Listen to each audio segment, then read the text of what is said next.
Hello friends, দেখো আজকের এই ক্লাসে আমরা একটা ছোট্ট প্যাসেজ, জাস্ট 3টে বাক্য দেওয়া আছে। এই প্যাসেজটি সুন্দরভাবে আমরা ট্রান্সলেট করার চেষ্টা করব। দেখো এই যে বাক্যগুলোর মধ্যে আমরা যে কনজাংশন, যে কানেক্টর কীভাবে ব্যবহার করব সেগুলো কিন্তু একটু সুন্দরভাবে আলোচনা করবো। দেখো এর মাধ্যমে, এই যে বাক্যগুলোর মাধ্যমে যদি আমরা গ্রামাটিক্যাল বিষয়গুলো যদি একটু প্র্যাকটিস করি তাহলে কী হবে না, ইংলিশে আরও সাবলীল হতে পারবো। দেখো এখানে কি, আমরা যেভাবে চিন্তা করি সেইভাবে আমরা কাজ করতে পারি না। আমরা যেভাবে চিন্তা করি আমরা সেভাবে কাজ করতে পারি না, কারণ যা আমাদের চোখে সঠিক তা অন্যদের চোখে সঠিক নাও হতে পারে। যা আমাদের চোখে সঠিক তা অন্যদের চোখে সঠিক নাও হতে পারে। তাই মানুষ হিসেবে নিজে চিন্তা করলেই হবে না, মানুষ হিসেবে নিজে চিন্তা করলাম। দেখো এখানে আমরা যেগুলো ব্যবহার করি, এই যে যেভাবে, সেইভাবে, সেইভাবে, যা, এই যে কানেক্টর বা কনজাংশন এখানে আমরা ব্যবহার করব। হ্যাঁ, এবার তারপর কি, তা, তারপর কি, তাই, এখানে তাই, এই বিষয়গুলো, এই যে হিসেবে, দেখো এগুলো যদি আমরা ইংলিশের ক্ষেত্রে সঠিকভাবে ব্যবহার করতে পারি তাহলে কি হবে, ইংলিশে আমরা নিজেরাও কোনো বাক্য তৈরি করতে পারবো, বাংলা যদি বাক্য থাকে। দেখো এগুলো আমি একটু আলাদাভাবে একটু ব্যবহার করব। কিভাবে, একটু আলাদাভাবে আমাদেরকে বুঝতে হবে এই জিনিসগুলো। এগুলো কিন্তু বেশি থাকে, এগুলো পয়েন্ট আউট করতে হবে। আমরা যেভাবে, তাহলে আমরা এখানে লিখতে পারি যেভাবে আমরা চিন্তা করি, যেভাবে আমরা চিন্তা করি।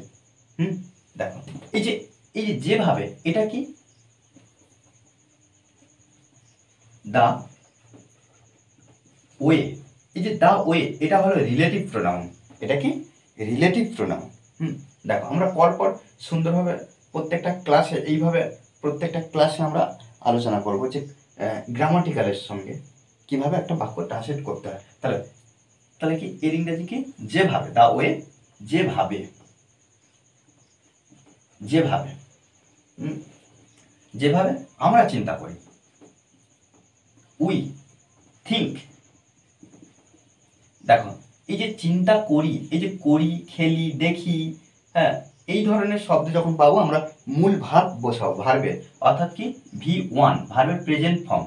তাহলে উই থিঙ্ক আমরা ভাবি, বা আমরা চিন্তা করি, যেভাবে চিন্তা করি, সেইভাবে, সেইভাবে, সেই, ইন দ্যাট ওয়ে, মানে কি সেইভাবে, সেইভাবে। ওকে, দেখো যেভাবে উই থিঙ্ক আমরা চিন্তা করি, ইন দ্যাট ওয়ে সেইভাবে আমরা কাজ করতে পারি না। দেখো এখানে দেখো আমরা কাজ করতে পারি না, এটা কিন্তু একটা বাক্য। তাহলে এই বাক্যকে আমরা দেখো কিভাবে করব। তাহলে এবারে লিখবো উই পারি না, নেগেটিভ আছে। হ্যাঁ, উই পারি না, পারা ইংরাজি কি, ক্যান। তাহলে যদি ক্যান দিয়ে আমরা বাক্য একটা তৈরি করি, দেখো ক্যান দিয়ে তৈরি করি, কি করি, যে আই ক্যান, আমি পারি, কি পারি, do the work, I can do the work, আমি কাজটি করতে পারি, I can dance, I can play, I can play. এইভাবে কিন্তু আমরা এই যে ক্যান, মানে কি ক্যানের অর্থ কি, পারা, সক্ষমতা বোঝায়। তাহলে এখানে কি পারি না, যখন পারি না হবে তাহলে ক্যান নট ব্যবহার করবো। তাহলে উই ক্যান নট, আমরা পারি না, কি পারি না, কাজ করতে।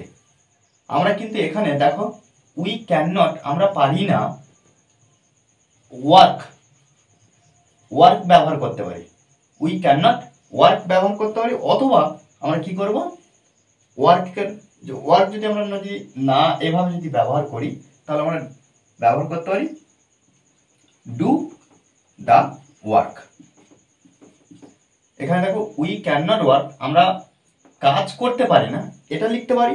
অথবা উই ক্যান নট, আমরা পারি না করতে দ্য ওয়ার্ক, কাজটি করতে পারি না, এভাবেও কিন্তু বাক্যটা লেখা যায়। তারপর দেখো কারণ যা আমাদের চোখে সঠিক তা অন্যদের চোখে সঠিক নাও হতে পারে। তাহলে এখানে কারণ, বিকজ,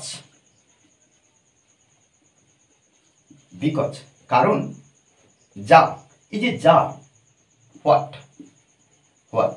দেখো এই যে হোয়াটটা কিন্তু আর প্রশ্নমূলক বাক্য। আমরা সাধারণত হোয়াটের অর্থ মানে কি জানি, কিন্তু এখানে কি ব্যবহার করছি, যা। বিকজ হোয়াট, যা আমাদের চোখে সঠিক, হ্যাঁ, যা আমাদের চোখে সঠিক। তাহলে এখানে আমরা এখানে একটা জিনিস আরেকটু দেখব, আমাদের চোখে সঠিক। চোখে বলতে কি, চোখে বলতে কি আমাদের কাছে, চোখে বলতে আমাদের কাছে। দেখো এই বাক্যটা আমরা কিভাবে লিখি, ইজ রাইট টু আস। তাহলে হয় সঠিক, টু আস আমাদের কাছে। এখানে আমাদের কাছে এর কিন্তু অন্তর্নিহিত অর্থটা কিন্তু আমাদেরকে ধরতে হবে। আচ্ছা, ইজ রাইট টু আস আমাদের কাছে, বা এরকম লিখতে পারি ইন আওয়ার। দেখো তাহলে এখানে আমরা ইজ রাইট টু আস আমাদের কাছে সঠিক এটা ব্যবহার করতে পারি, অথবা এখানে টু আস না ব্যবহার করলে আমরা ইন আওয়ার আইজ ব্যবহার করতে পারি। ওকে, তা দ্যাট, এই যে দ্যাট, যা বা তা, এখানে আমরা তা হিসেবে ব্যবহার করছি, তা বা যা। তাহলে এখানে বলতে পারি যা অন্যদের চোখে সঠিক নাও হতে পারে, হ্যাঁ, সম্ভাবনা কথা বলা হচ্ছে, ওই জন্য আমরা মে ব্যবহার করব। মে নট বি রাইট, অন্যদের চোখে এখানে আমরা টু আদার্স ব্যবহার করতে পারি, অথবা ইন আদার আইজ, অন্যদের চোখে। দেখো এইভাবে কিন্তু আমরা বাক্যগুলো ট্রান্সলেট করতে পারি। তারপর কি, মানুষ হিসেবে নিজে চিন্তা করলেই হবে না, তাই সো মানুষ হিসেবে, এই যে হিসেবে আমরা হিসেবে ব্যবহার করবো প্রথমে, সো অ্যাজ হলো হিসেবে, অ্যাজ মানুষ, হিউম্যান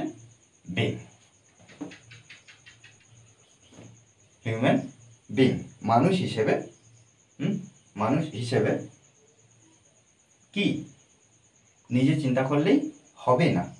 দেখো এখানে এই যে নিজে চিন্তা করলেই হবে না, এখানে কিন্তু সাবজেক্ট দেওয়া নেই, তাহলে এখানে আমরা লিখব ইট ব্যবহার করব, ইট হবে না,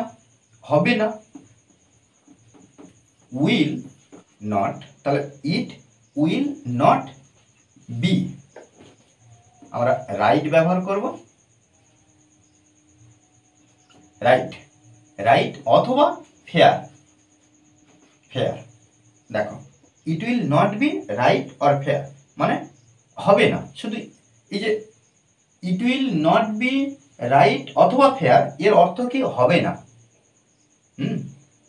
কি হবে না, চিন্তা করলে। তাহলে এখানে থিঙ্ক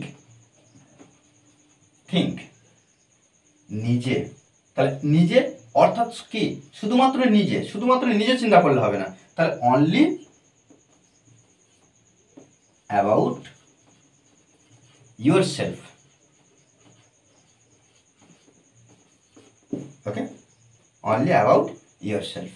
দেখো এইভাবে কিন্তু আমরা সুন্দরভাবে প্র্যাকটিস করব, তবে কিন্তু আমরা ইংলিশে ইমপ্রুভ করতে পারবো। ওকে, আর এই ক্লাসটি যদি ভালো লাগে অবশ্যই লাইক কমেন্ট শেয়ার, আর যারা এখনো পর্যন্ত এই চ্যানেলটি সাবস্ক্রাইব করেননি তারা অবশ্যই চ্যানেলটি সাবস্ক্রাইব করে পাশে থাকবেন। Okay, thanks for watching this video.